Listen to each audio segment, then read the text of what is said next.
great conflict of the ages is about to intensify.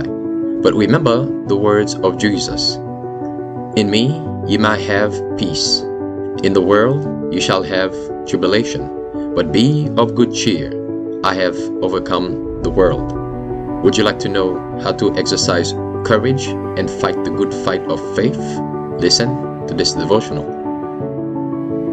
Conflict and Courage, a daily devotional by Ellen G. White. Even a child.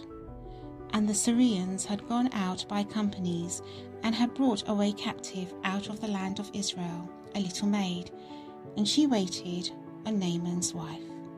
2 Kings 5 verse 2.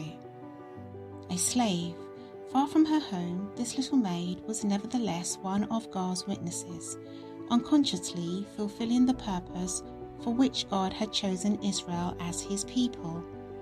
As she ministered in that heathen home, her sympathies were aroused in behalf of her master. And, remembering the wonderful miracles of healing wrought through Elisha, she said to her mistress, "Would God, my Lord, were with the prophet that is in Samaria, for he would recover him of his leprosy." She knew that the power of heaven was with Elisha, and she believed that by this power Naaman could be healed.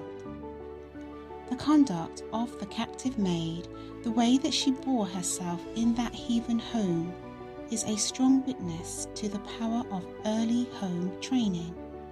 There is no higher trust than that committed to father and mothers in the care and training of their children. Parents have to do with the very foundations of habit and character.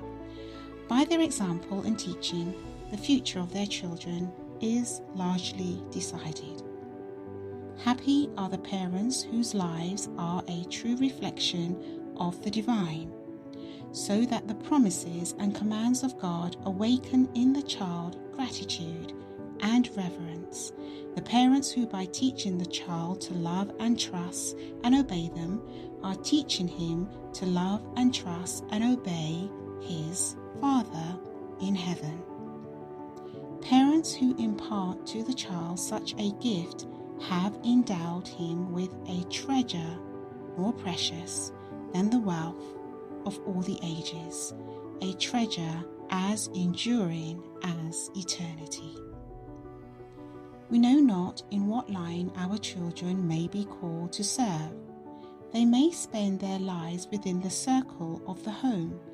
They may engage in life's common vocation, or go as teachers of the gospel to heathen lands. But all are alike called to be missionaries for God, ministers of mercy to the world. He who sent the little Israelitish maiden to the help of Naaman, the Syrian captain, sends men and women and youth today as his representatives to those in need of divine help and guidance. This was your daily devotional. Therefore, do not cast away your faith and confidence in Christ, because the promise is it will have great recompense of reward.